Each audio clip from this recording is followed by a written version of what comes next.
السلام علیکم ورحمۃ اللہ وبرکاتہ۔ اس وقت پوری دنیا، کیا مسلم کیا نان مسلم، ایک وبائی مرض میں مبتلا اور شکار ہو رہے ہیں۔ اللہ تعالیٰ کی طرف سے حالات آتے ہیں، نبلوکم بالشر والخیر فتنہ، کہ اللہ تعالیٰ فرماتے ہیں کہ ہم تمہیں اچھے اور برے حالات میں آزمائیں گے۔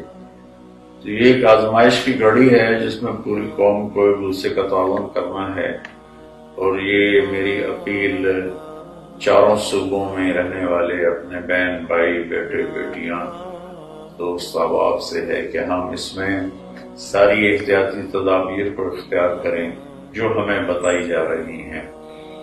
اللہ کے محبوب کا ارشاد ہے، بخاری شریف کی روایت ہے کہ وبائی مرض والے کو دیکھ کے ایسے بھاگو جیسے شیر سے بھاگتے ہو، فر من الجذام کما تفر من الاسد۔ تو یہ ایک حدیث ہی کافی ہے، ہمارے لیے نمونہ ہے۔ تو اللہ کا شکر ہے ہم بڑے محفوظ ہیں، بہت بچے ہوئے ہیں۔ جو ایڈوانس ملک ہیں وہ بہت زیادہ اس میں گرفتار ہیں۔ تو میری یہ اپیل تمام حضرات سے ہے اور اپنے تبلیغی دوستوں سے بھی ہے کہ وہ حکومت کا تعاون کریں۔ ماشاءاللہ وہ کر بھی رہے ہیں۔ کچھ جماعتیں تھیں جو پہلے سے چل رہی تھیں، نکلی ہوئی تھیں، اور اس میں اکثر سیدھے سادہ لوگ ہوتے ہیں، یہ ہمارا سرمایہ ہیں جو اپنی جان مال کو داؤ پہ لگا کر اللہ کا پیغام پہنچاتے ہیں۔ اور چونکہ سب کے لیے ایک نئی چیز ہے تو ان کے لیے بھی نئی ہے، تو اس لیے شاید وہ پورا اس کو سمجھ نہیں پائے، تو کچھ ان سے تھوڑی وائلنس ہوئی ہے۔ لیکن اس کا مطلب یہ نہیں ہے کہ وہ حکومت کے اس اعلان کے خلاف کر رہے ہیں۔ لیکن مجھے کچھ شکایات پہنچی ہیں، 2 دن سے تو میں سر درد میں تھا، میں بات نہیں کر سکا، کہ ان کو تنگ کیا جا رہا ہے، کہیں ہتھکڑیاں لگ رہی ہیں، کہیں ان کو دھمکایا جا رہا ہے، کہیں پٹائی بھی کی گئی ہے۔ تو یہ میرے خیال میں بہت زیادتی والی بات ہے۔ میں ابھی تھوڑی دیر پہلے چودھری پرویز الہی صاحب کا میں نے سنا وہ آڈیو، میں ان کو بہت زیادہ شکر گزار ہوں۔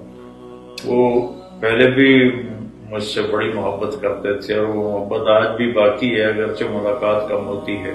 انہوں نے بہت ہی خوبصورت بات کی ہے، تو میں انہی کی بات کو بنیاد بنا کر پہلے ان کا شکر گزار ہوں، اور اس کے بعد میں یہ بات کرتا ہوں کہ میں ساری انتظامیہ سے اپیل کرتا ہوں کہ یہ پاکستانی شہری ہیں، برائے مہربانی ان کو تشدد کا نشانہ نہ بنایا جائے، انہیں پیار محبت سے سمجھایا جائے، وہ انشاءاللہ دوسروں سے زیادہ تعاون کریں گے۔ اور اس ساری وبا سے نکلنے کے لیے پوری قوم کو اجتماعی توبہ کی ضرورت ہے، اور لا الہ الا انت سبحانک انی کنت من الظالمین اس کا ورد بھی کیا جائے اور عملاً بھی کیا جائے کہ جتنے کبیرہ گناہ ہیں ان سے ہم اپنے آپ کو بچائیں، توبہ کریں، خاص طور پر آپس کی لڑائیاں اور آپس کی نفرتیں اور فرقہ واریت اور یہ قتل و غارت، چوری اور ڈاکے، ان ساری چیزوں سے ہم توبہ کریں۔ اور سیاسی حضرات سے بھی عرض ہے کہ مل کر بیٹھیں، حکمران اور اپوزیشن مل کر بیٹھیں، چونکہ یہ یہاں سیاست نہیں ہے، یہاں ایک آزمائش ہے جس سے سب کو پوری اللہ کی مدد سے نکلنا ہے۔ اللہ مجھے آپ کو عمل کی توفیق بخشے۔ السلام علیکم ورحمۃ اللہ۔